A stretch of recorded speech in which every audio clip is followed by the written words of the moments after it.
What would you do if you had the chance to speak to a Dragon's Den investor? Would you talk about yourself? Would you talk about your business? What would you talk about? I had this exact moment last week. I wasn't expecting it, it wasn't planned, it was completely out of the blue. The British entrepreneur I met was Simon Woodroffe. He was a former Dragon's Den investor who was later on replaced by Theo Pathetis. He was the CEO of Yo Sushi, which he later sold the majority share, and he still continually owns 22%, which he sold for £10 million. He still continues to this day to be a major shareholder, and he takes a 1% royalty on everything sold in the Yo range. That's Yo Sushi, Yo Hotel, and various other things. But how did this opportunity come about and how did it go? Well, I was at an event in Oxford, an event that I've gone to quite a few times. It's an event I really enjoy going to. And I met a few different people that I've not met before. And once you've done a bit of networking, you go into a presentation room. I sat down in the presentation right towards the back because the fans were there. It was really, really hot that day. And in front of me, there was a gentleman. I've never met him before. And he said, "Oh no, I've got the best seat in the house." So I was like, no, I've got the best seat in the house because I've got the fans just behind me. And we just started chatting. I had no idea who he was. It didn't occur to me of what this could ever turn into. The host of this event would normally at this point here say there's going to be a few presentations from a few startups and we kind of ask any questions. He said, we're actually going to do something a little bit different tonight, and we've got a guest speaker, which was Simon. It was a little bit strange because not a minute before I was talking to him as if he was so normal, but he was the Dragon's Den investor.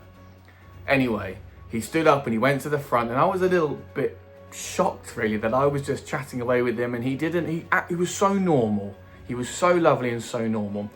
Anyway, he did his presentation and he was talking a little bit about, he was on Dragon's Den and he always liked the underdogs, and sometimes you've got to take your shot and you're going to fail at business and you're going to have to take things seriously. Lots of hard work. How he started it with no money. He took the equity out of his flat that he lived in London at the time, and he risked everything on just an idea that he had. And he was quite inspiring, and it was really quite moving what he was actually talking about. So at this point, I kind of related to him in many different ways, and at the end of his presentation, he asks if anyone has any questions. There was a lad at the front who did have a question for him, so he put his hand up and he said, I've got some samples if you want to have a look. And immediately he was very shaky, he was very shy, and he did look quite young, but respect massively for him that he did stand up the courage to try. Simon did very quickly just said, sit down, I've been there before.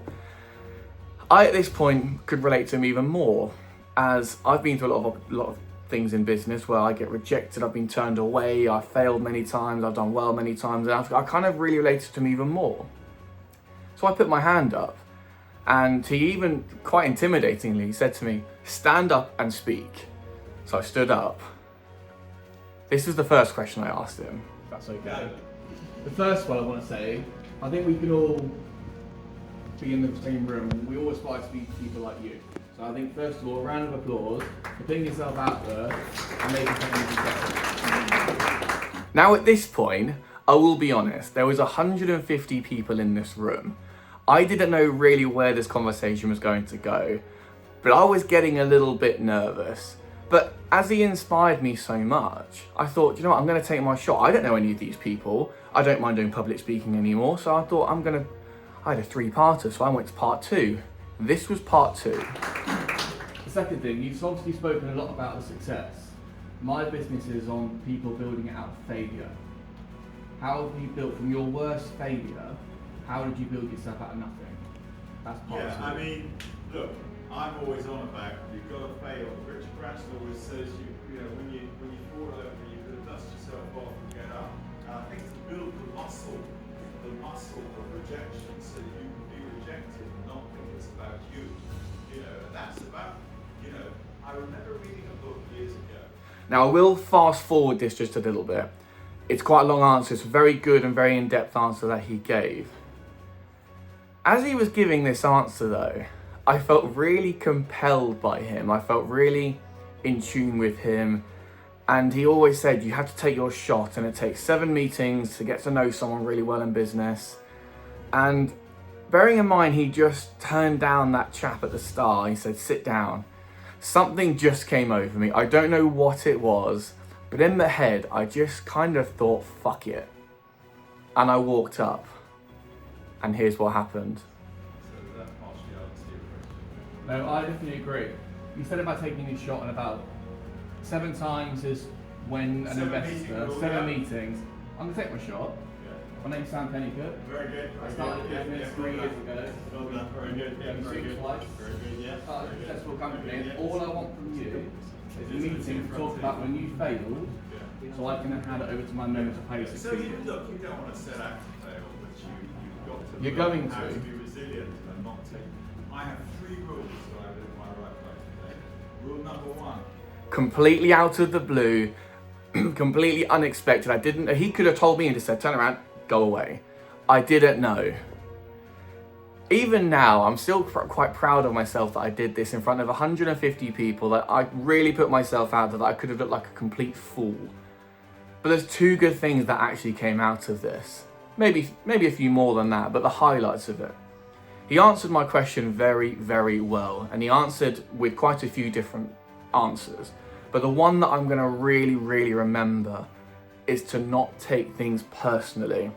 It can be really, really hard, and we can all say, no, I'm not gonna take it personally, no, I don't take it personally, but we do, especially when it is our own company. When someone either leaves Growth Network from my side, when someone leaves Growth Network and I could have stopped them from leaving, or if someone's not very happy with the technology that we've got, it hurts. We might not take it personally, but it hurts, and we try and make things right, and we try and improve on things. It's just nature of the beast.